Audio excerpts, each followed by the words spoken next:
योगेन चित्तस्य पदेन वाचां मलं शरीरस्य च वैद्यकेन योपाकरोतं प्रवरं मुनीनां पतञ्जलिं प्राञ्जलिरानतोऽस्मि।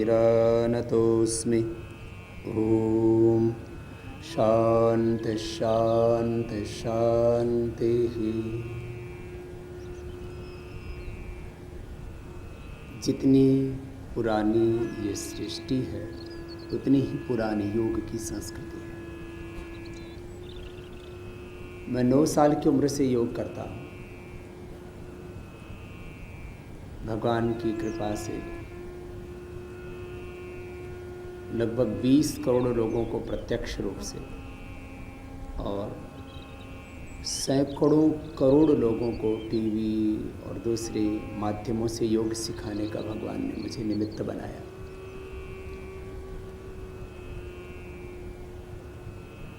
मैं इस निष्कर्ष पर पहुंचा हूं कि व्याधियों को मिटाने से लेकर के और समाधि की प्राप्ति तक योग में सबसे ज़्यादा यदि कोई प्रभावशाली प्रक्रिया है तो वह प्राणायाम है। यम नियम आसन प्राणायाम प्रत्याहार धारणा ध्यान समाधि अष्टव अंगानि, यद्यपि इन 8 अंगों का विधान महर्षि पतंजलि ने किया। योगांग अनुष्ठानात् अशुद्धि क्षय ज्ञान दीप्ति आविवेक ख्याते, और अष्टांग योग का पालन करने से हमारी अशुद्धि का क्षय, ज्ञान का, विवेक का उदय होता है और हम सामान्य चेतना से दैवी चेतना में, अतिमानस चेतना में आरोहण पाते और मानव से महामानव बन जाते हैं। अष्टांग योग की सिद्धि की बात हो, राजयोग की, क्रिया योग की, समाधि योग की, प्रतिप्रसव योग, विभूति योग, हठ योग, कुंडलिनी योग, ज्ञान योग, कर्म योग, भक्ति योग, योग विद्या की सिद्धि इस प्राण विद्या से होती है। यह प्राण विद्या ही ब्रह्म विद्या है, यही अध्यात्म विद्या है, पराविद्या है। और योग के सारे द्वार प्राणायाम से ही खुलते हैं।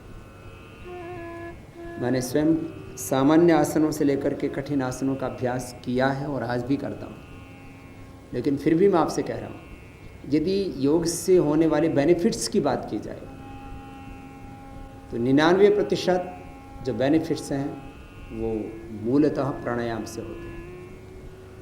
बीपी क्योर करने का प्रश्न हो, हार्ट के ब्लॉकेज को दूर करने की बात हो, हेपेटाइटिस क्योर करने की बात हो, अर्थराइटिस, थायराइड को मिटाने की बात हो, ये सारे रोग योग से मिटते हैं और योग में प्राणायाम से मिटते हैं। और प्राणायाम में बहुत सारे आसन हैं, षटकर्म की क्रियाएं हैं, मुद्राएं हैं, ध्यान की विधियां हैं, सब अपने अपने स्थान पर महत्वपूर्ण है। कहता हूँ एक विवेकपूर्ण महत्व योग की सभी विधाओं को देना चाहिए और उनमें सर्वोच्च महत्व की कोई विद्या है, विधा है तो वह प्राणायाम, प्राण विद्या। इसी प्राण को ही ब्रह्म कहा है। रोगियों के लिए प्राण औषध है, योगियों के लिए प्राण ब्रह्म है। और भौतिक सफलता की दृष्टि से कहा जाए तो ये प्राण अभ्युदय है और आध्यात्मिक दृष्टि से कहा जाए तो प्राण निःश्रेयस है। माने समृद्धि से लेकर के समाधि की प्राप्ति तक आपको योग लेकर के जाता है, उसमें प्राणायाम मुख्य है। प्राणायाम में हम 8 प्रकार की क्रियाएं मूल रूप से करवाते हैं। तो प्राणायाम का पैकेज आपको हम आज बताते हैं। सबसे पहले सिद्धासन, सुखासन या पद्मासन, किसी भी एक आसन में सीधे बैठ जाते हैं। ये 5 उंगलियां ब्रह्मांड के 5 तत्वों का प्रतिनिधित्व करती हैं। अंगूठा अग्नि का, तर्जनी वायु का, मध्यमा आकाश का, अनामिका पृथ्वी का, सबसे छोटे उंगली जल तत्व का प्रतिनिधित्व करती है। पहले अंगुली और अंगुष्ठ के अग्रभाग को यूँ मिलाने से ध्यान मुद्रा, फिर ये पहले अंगुष्ठ के मूल में लगा देते हैं तो ये वायु मुद्रा, ये शून्य मुद्रा, फिर ये पृथ्वी मुद्रा, वरुण मुद्रा, शक्ति और अपान मुद्राएं हाथों को भिन्न भिन्न प्रकार से मिला देने से बनती हैं। इनके अलग अलग लाभ हैं। ध्यान मुद्रा ध्यान के लिए विशेष उपयोगी है, और ये प्राण मुद्रा प्राणायाम के लिए और अर्थराइटिस आदि के लिए विशेष उपयोगी है। तो ध्यान मुद्रा या प्राण मुद्रा विशेष उपयोगी है प्राणायाम के लिए, सीधे बैठ करके। और भस्त्रिका से शुरू करते हैं। भस्त्रिका, कपालभाति, बाह्य प्राणायाम, उज्जाई, अनुलोम विलोम, भ्रामरी, उद्गीत, और थोड़ी देर श्वासों पर ध्यान योग का अभ्यास। इस तरह से ये 8 अभ्यास हैं इस प्राणायाम के, प्राण विद्या के। भस्त्रिका उसमें सबसे पहला अभ्यास है। इस सीक्वेंस के पीछे भी बहुत साइंटिफिक रीज़न है। भस्त्रिका से हम शक्तियों का अर्जन करते हैं। कपालभाति से विकारों का विसर्जन और अपनी कुंडलिनी शक्ति का, प्राण शक्ति का जागरण करते हैं। बाह्य प्राणायाम से उस प्राण शक्ति का ऊर्ध्व आरोहण करते हैं। उज्जाई प्राणायाम से विशुद्धि चक्र का विशेष प्रकार से शोधन करते हैं। और भस्त्रिका, कपालभाति, बाह्य प्राणायाम, उज्जाई प्राणायाम से जो चक्रों की शक्ति का जागरण हुआ, उससे सारी नसनाड़ियों का, शरीर का, चित्त का शोधन करते हुए हम अपनी आत्मचेतना में आरोहण पाते हैं। उसके लिए अनुलोम विलोम, और फिर अपने अधिष्ठान में जहाँ पूर्ण नीरवता है, पूर्ण मौन है, अपनी उस निजता में, आत्मस्वरूप में, आत्मचेतना में, अपने अधिष्ठान में जहाँ ज्ञान की, प्रेम की, सब प्रकार के ऐश्वर्य की संपूर्ण दिव्यता है, अपने उस पूर्णता में समाहित हो जाते हैं भ्रामरी उद्गीत करते हुए। और फिर प्राणों के साथ ओंकार का ध्यान करते हुए समष्टि के साथ एकाकार हो जाते हैं। इस पूरे ब्रह्मांड में जो एक ब्रह्म तत्व है उसके साथ एकाकार हो जाते हैं। तो ये प्राण विद्या बहुत ऊंची है। भस्त्रिका प्राणायाम करते हैं प्रथम।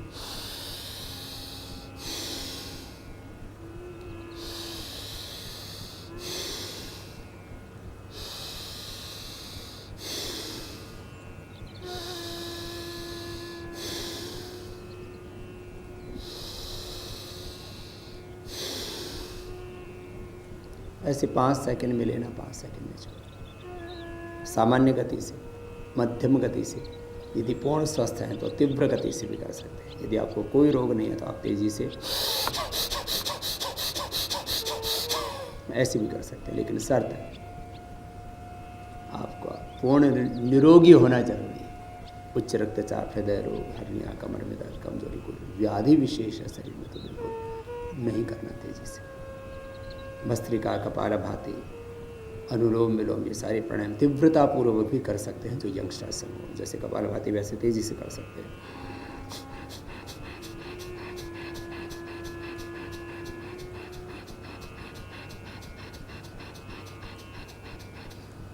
ऐसे अनुलोम विलोम भी।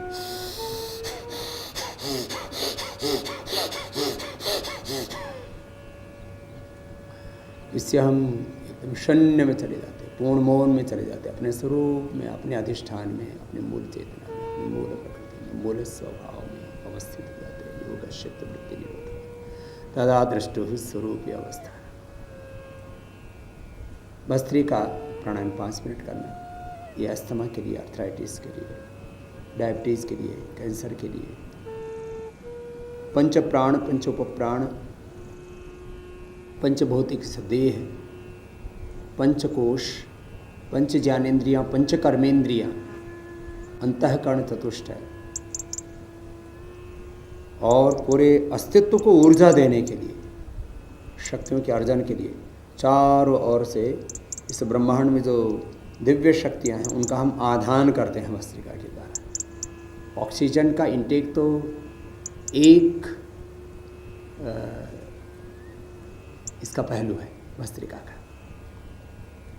यानी भस्त्रिका प्राणायाम के द्वारा समष्टिगत दिव्य शक्तियों के साथ एकाकार होना, ये इसका बड़ा लाभ है। और अपनी प्राणिक ऊर्जा को बढ़ाना।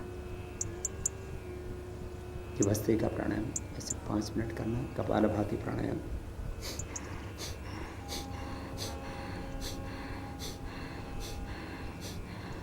सामान्य गति से, मध्यम गति से अथवा तीव्र गति से।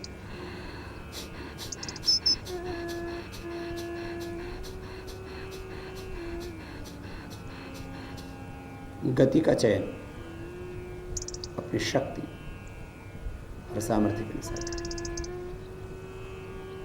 यह अद्भुत प्राणायाम है। इससे पूरी बॉडी का इंटरनल व्यायाम हो जाता है। मैं अक्सर कहता हूँ, बाहर के अस्तित्व को, बाहर के व्यक्तित्व को, भौतिक शरीर को सबल बनाने के लिए आसन, व्यायाम और दूसरी फिजिकल एक्टिविटी वो बहुत महत्वपूर्ण है। व्यायाम से, अच्छे आहार से, पुरुषार्थ करने से हमारा हार्डवेयर मजबूत हो जाता है। प्राणायाम और ध्यान से हमारा सॉफ्टवेयर स्वस्थ होता है, दिव्य बनता है।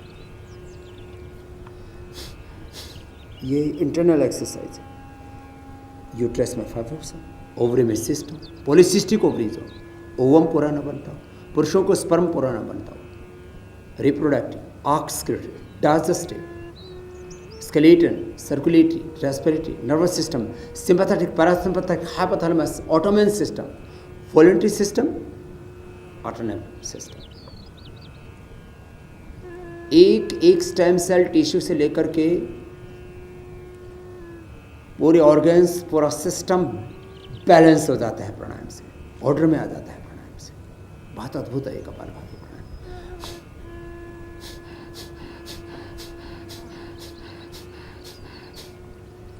मैंने कपालभाति प्राणायाम का लाभ देखा है।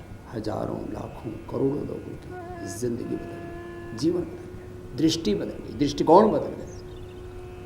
आहार, विचार, व्यवहार, संस्कार, भाव, चेतना, पूरा माइंडसेट चेंज हो जाता है। एक जन्म माँ की कोख से, दूसरा जन्म ये योग से मिलता है। और माँ की कोख से जन्म होने के बाद भी कोई खोट रह जाए, अर्थात जेनेटिक डिसऑर्डर हो, जेनेटिक डिवाइन चेंज आ जाता है प्राणायाम से। और ये मैं अपना एक्सपीरियंस कह रहा हूँ आपसे, और इसके ऊपर हमने साइंटिफिक रिसर्च किया है। जेनेटिक चेंज आ जाता है, माने genetic thyroid, genetic BP sugar, genetic arthritis, genetic asthma, genetic hepatitis, genetic cancer जैसे रोगों को आप मिटा सकते हैं, जेनेटिक डिजीज को मिटा सकते हैं। और डीजेनेरेटिव सेल्स को रीजेनरेट करके आप बुढ़ापा से दोबारा जवानी पा सकते हैं, और सभी केमिकल्स और हार्मोन्स का बैलेंस करके पूर्ण आरोग्य पा सकते हैं। कपालभाति बहुत महत्वपूर्ण है। योग में मैंने कहा 99% यदि किसी शारीरिक, मानसिक, आध्यात्मिक लाभ होता है तो वो प्राणायाम है। प्राणायाम में भी सर्वाधिक लाभ 2 प्राणायामों से होता है, एक कपालभाति और दूसरा अनुलोम विलोम। और यही कारण है कि आज करोड़ों लोग इनको अपना रहे हैं और सब कर सकते हैं। 3 साल के बच्चे से लेकर के और 100 साल का बुजुर्ग सभी कर सकते हैं। ये इतने अच्छे प्राणायाम। खैर,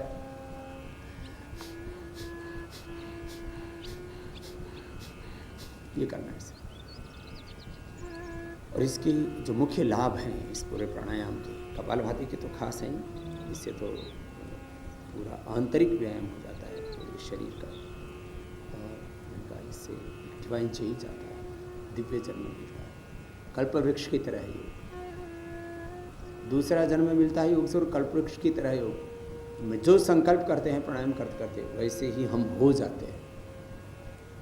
और सभी केमिकल्स और हार्मोन्स का बैलेंस हो जाता है। बाहर से किसी केमिकल्स और हार्मोन्स की आवश्यकता नहीं थी, अंदर से सब चीज़ें फुलफिल हो जाती हैं। सब कुछ अंदर है, सारा ज्ञान, सारी शक्तियाँ, सब सुख, सारी शांति, सारी समृद्धि, ऐश्वर्य, विभूति, सब कुछ अपने भीतर है। तो सब कुछ का संतुलन हो जाता है, डीजेनेरेट विषय से रीजेनेरेट हो जाते हैं, जेनेटिक चेंज आ जाता है, और हमारी सुप्त शक्तियों का जागरण हो जाता है। सुप्त ज्ञान, सुप्त शक्तियाँ, सुप्त सामर्थ्य हमारे भीतर अशुभ भी है, शुभ भी है। अशुभ भी सुप्त रूप में है, अशुभ भी सुप्त रूप में है, और शुभ भी सुप्त रूप में है। अशुभ नष्ट हो जाता है, दग्ध बीज हो जाता है, खत्म हो जाता है। ज्ञान का, शुभ का, दिव्यता का उदय हो जाता है। माने अद्भुत है योग। शरीर, इंद्रिय, चित्त निर्बीज हो जाता है। दिव्य ज्ञान, दिव्य जीवन की प्राप्ति, दिव्य ऐश्वर्य की प्राप्ति होती है। बहुत अद्भुत है।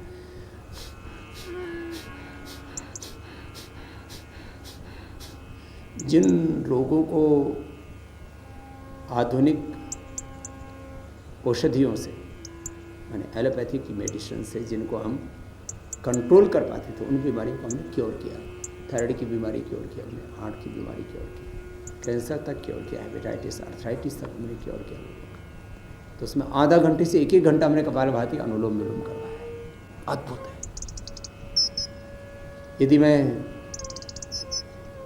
1 घंटा नहीं, पूरे 1 दिन नहीं, मैं पूरी ज़िंदगी मैं कपालभाति के बेनिफिट्स कहूँ तो भी समय कम पड़ जाएगा। इसलिए एक शब्द में कहूँ कि सब रोगों की एक औषध है तो कपालभाति। इससे पूरा सिस्टम हमारा बैलेंस हो जाता है, ऑटो मोड पर आ जाती है हमारी बॉडी, हमारा माइंड, हमारी सोल। हम अपने स्वरूप में लौट जाते हैं, अपने मूल प्रकृति से। और प्रकृति से हटने में ही तो विकृति है। रोगों से अपने आप को बचा पाते हैं और रोग होने के बाद उनको मिटा पाते हैं, और व्याधि से मुक्ति, समाधि की युक्ति और दिव्य जीवन की प्राप्ति बहुत ऊंची विद्या है कपालभाति प्राणायाम। ऐसे 5-5 मिनट करके 10-15 मिनट, और असाध्य रोगों में आधा से 1 घंटा भी करवाते हैं। कपालभाति के बाद बाह्य प्राणायाम आता है।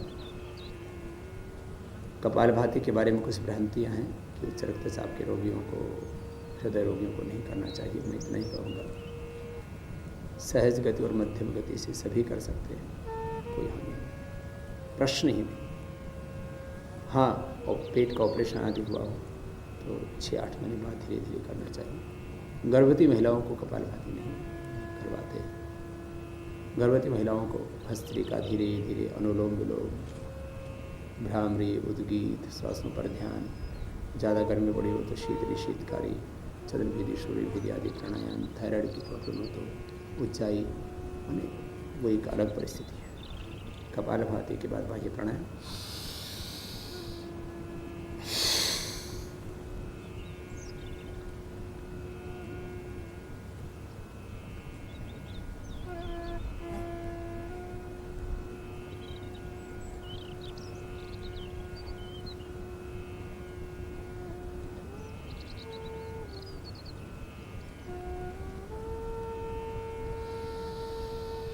तीन बंद के साथ ये प्राणायाम होता है। थोड़ी को कंठकूप में लगाते हैं, जल अंदर बंद हो जाता है। पेट को सिकुड़ के पीठ से लगा देते हैं, उड़ियान बंद हो जाता है। नाभि से नीचे वाले भाग को खींच के रखते हैं तो मूल बंद हो जाता है। श्वास को एक बार अंदर भरते हैं, बाहर छोड़ के बाहर ही रोक देते हैं और बाहर ही रोक करके रखते हैं। ऐसे ही 10-15 सेकंड से लेकर के 30 सेकंड तक इस बाह्य प्राणायाम को कर सकते हैं, और 3 बार से शुरू करके 5, 7, 11 बार तक किया जा सकता है। किसी को विशेष उन्नति करनी हो योग विद्या में, कुंडलिनी जागरण करना हो, प्राण शक्ति को ऊर्ध्वारोहण करना हो, देह को देवालय शिवालय बनाना हो, ये 21 बार तक किया जा सकता है। ये एक और छोटी सी क्रिया है अग्निसार। सांस को बाहर छोड़ देते हैं। जो कपालभाति के बाद बाह्य प्राणायाम न कर पाएँ वो ये अग्निसार कर लेना। बाह्य प्राणायाम थोड़ा कठिन है, अग्निसार सरल है। सांस को बाहर छोड़ के पेट को अंदर खींचते हैं, ढीला छोड़ते हैं।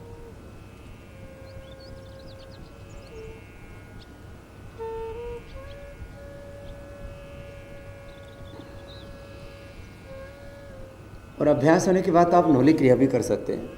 श्वास को बाहर छोड़ के बाहर रोक देते हैं, पेट को बीच से ढीला छोड़ते हैं, साइड से अंदर खींचते हैं और संकल्प पूर्वक दाहिनी ओर घुमाते हैं, बाएं ओर घुमाते हैं, तो ये नौली क्रिया हो जाती है।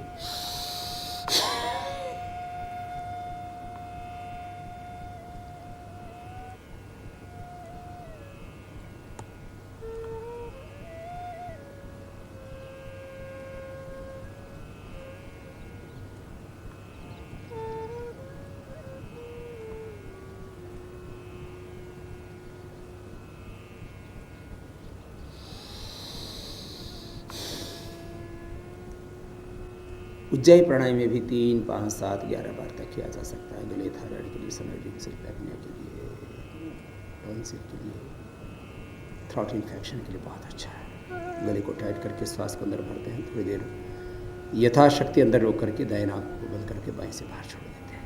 उज्जाई प्राणायाम।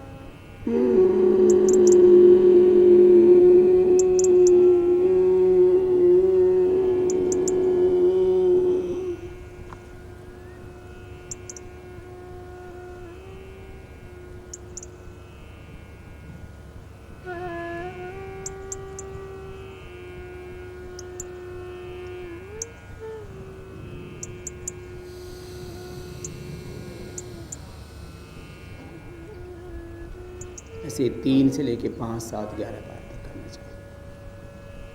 स्वस्थ व्यक्ति को भी कम से कम 3 बार तो अवश्य कर लेना चाहिए। कपालभाति के बाद 3 बार बाह्य प्राणायाम, 3 बार ऊंचाई प्राणायाम, और 5-5 मिनट करके कम से कम 5 मिनट तो न्यूनतम सभी को कर लेना चाहिए। Anulom vilom, disease free, stress free, drug free, violence free, healthy wealthy prosperous peaceful divine life के लिए बहुत ज़रूरी है अनुलोम विलोम।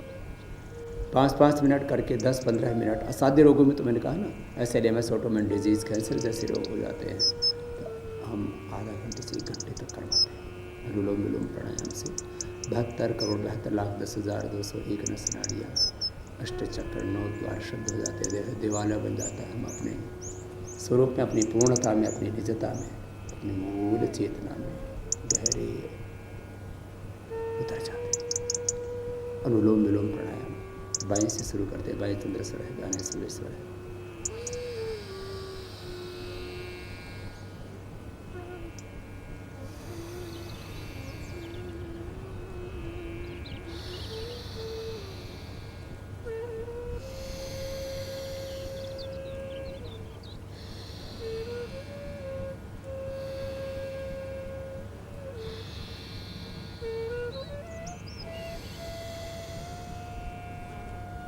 ऐसे ऑल्टरनेटिवली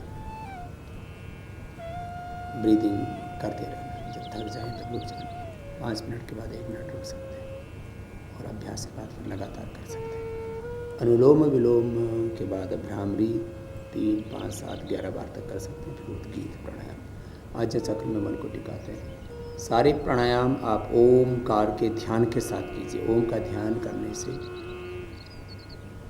रोग तो मिटते ही, भवरोग अर्थात संसार के सारे दुखों से हम मुक्त हो जाते हैं, सारी विवेकपूर्ण कामनाओं से मुक्त हो जाते हैं, और अपने से जुड़ जाते हैं। जहाँ मौन निरंतर है, मौन है, जहाँ हम स्वयं हैं, और जो स्वयं से जुड़ जाता है वो फिर पूरी समष्टि में जो भी करता है वो निर्लिप्त होकर के करता है। किसी भी प्रकार का उसके जीवन में अज्ञान, अहंकार और कोई दुख शेष नहीं रहता। तो आज्य चक्र में मन को टिकाते, भ्रामरी और उद्गीत आपको कराते हैं।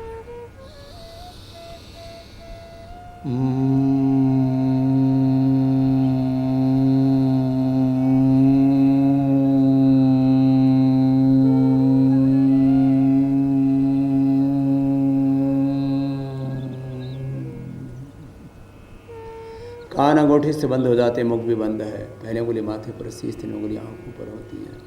मिडल फिंगर से हल्का सा दबाव होता था। आज्य चक्र में ज्योतिक प्रकाश, दिव्य तेज, आलोक अपने आप सहज उत्पन्न हो जाता है, उसमें हम समाहित हो जाते हैं। भ्रामरी से 3, 5, 7, 11 बार करके फिर उद्गीत करना। लंबा गहरा श्वास भर के ओमकार का उच्चारण।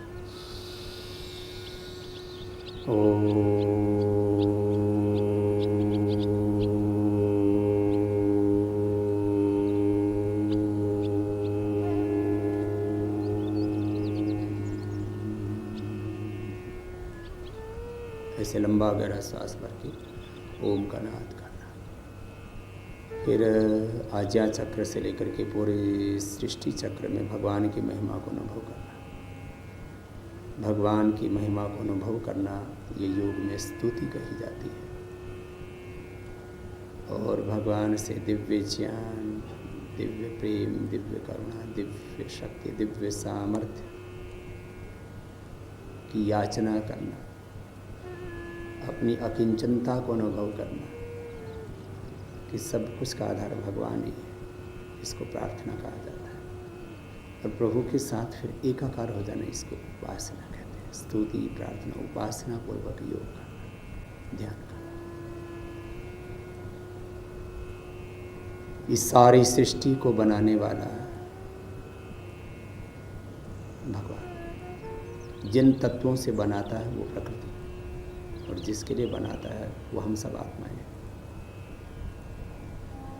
प्रकृति भगवान ही की रचना है, भगवान ही की महिमा है, भगवान ही का मूर्त, प्रत्यक्ष, व्यक्त, सगुण, साकार रूप, दृश्य रूप। इस संपूर्ण दृश्य के पीछे अदृश्य परमात्मा है, और सारी सृष्टि को उसने पूर्णता प्रदान की। हम सब आत्माओं को भी सब प्रकार के ज्ञान की, सब प्रकार के प्रेम करुणा वात्सल्य की, सब प्रकार के सुख की, ऐश्वर्य की पूर्णता प्रदान की है। तो अपनी पूर्णता में जीना, यही ध्यान है, यही योग है। श्वासों के साथ अपनी पूर्णता को अनुभव करना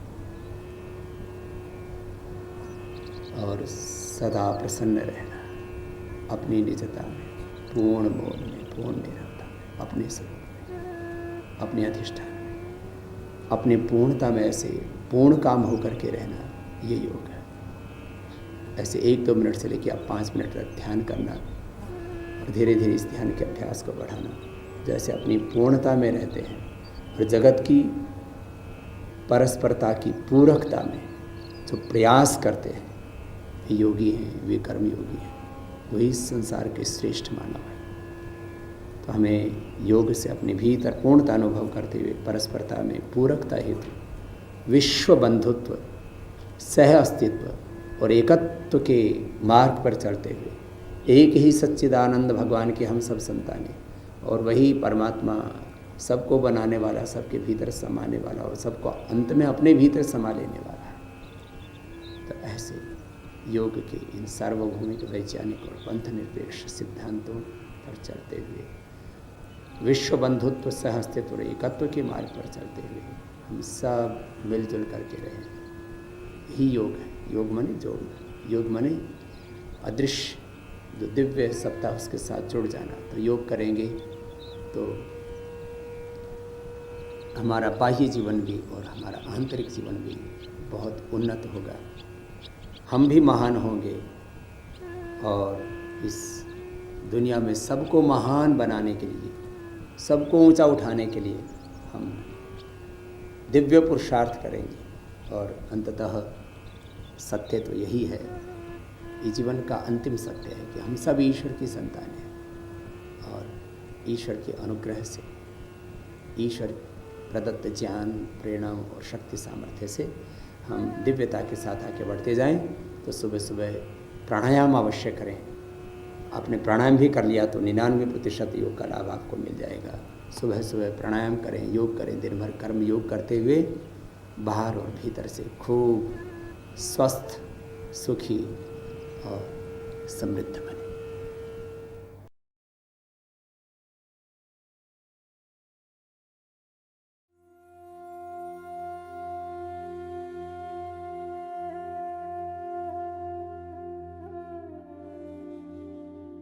Together, let's embark on a scientific exploration of yoga, where you are the scientist, your heart is the laboratory, and you are the outcome.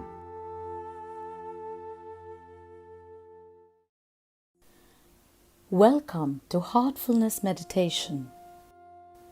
Please approach this meditation with an attitude of openness to fresh experience.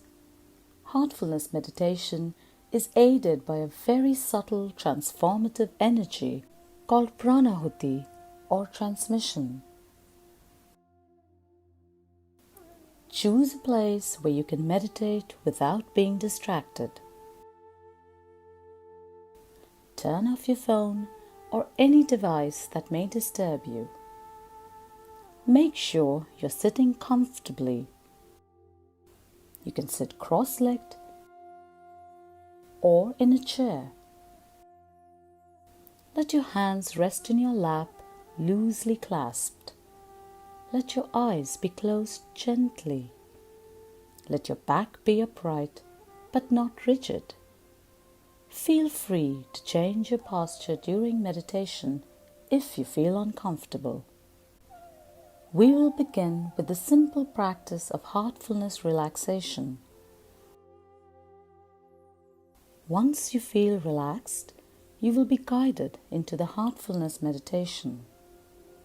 We will all meditate together in silence, so we may feel the peace that surfaces when we turn our attention inward and dive deep into our hearts. Through the heart, we find unity. Through the heart, we create a feeling of well-being. First, relax. Close your eyes very gently, very softly.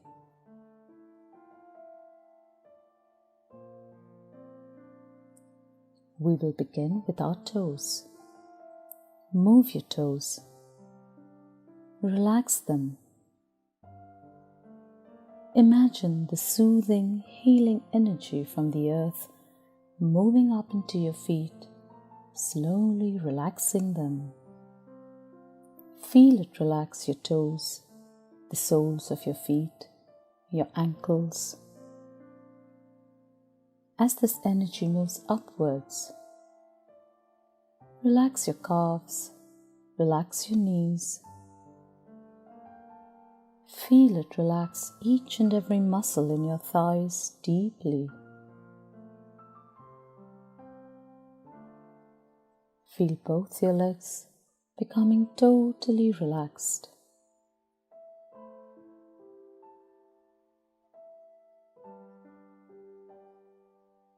Relax your stomach, your waist, your hips.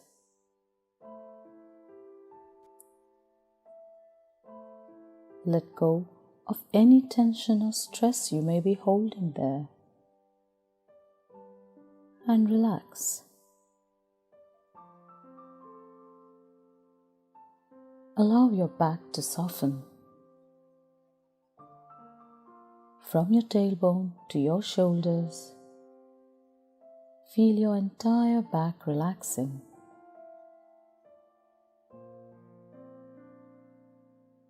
Relax your chest. Relax your shoulders.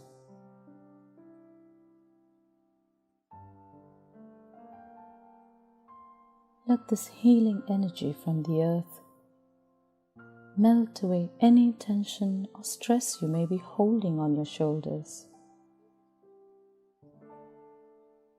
Feel your shoulders melt away and relax.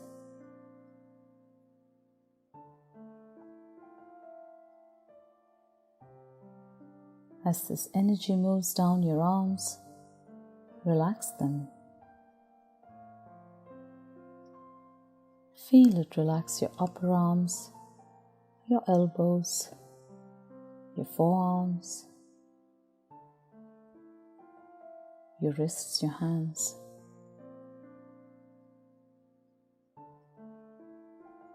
Let the energy flow out of your fingertips, leaving both your arms deeply relaxed.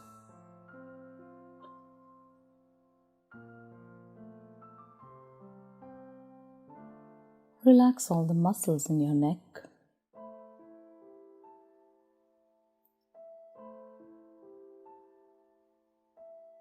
Bring your awareness to your face and relax it. Feel the healing energy from the earth. Relax your jaws, your mouth, your lips.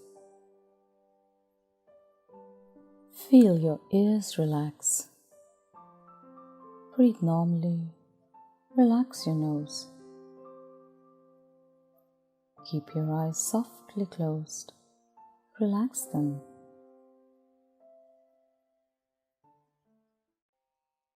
Relax your forehead. Feel all the tension, stress and anxiety there simply melt away.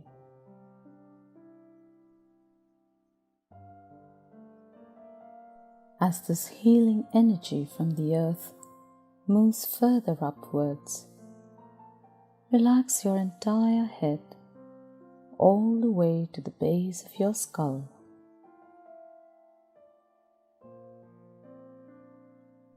Feel now how your whole body is totally relaxed. Take a moment, scan your system from top to toe.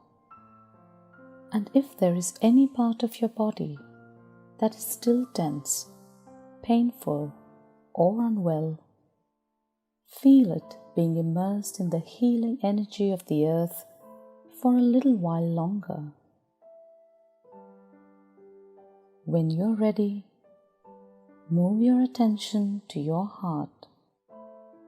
Rest there for a little while.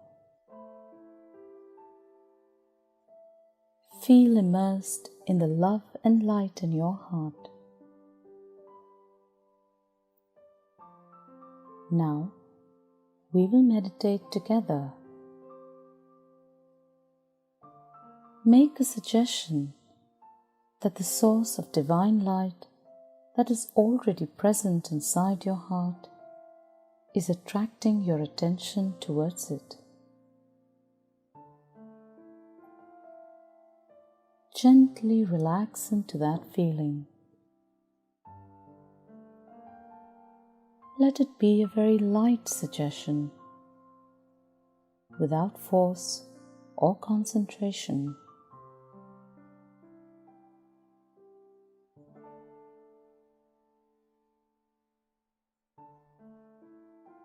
If you find your awareness drifting to other thoughts, do not fight them, but also do not entertain them.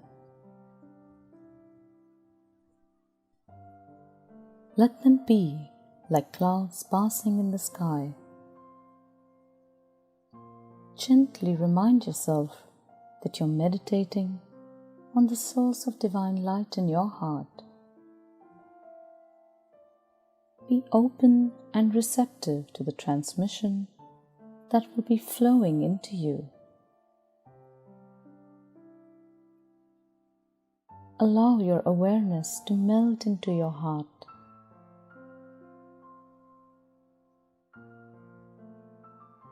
Remain absorbed within your heart until you hear the meditation has ended. Please start meditation.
That's all.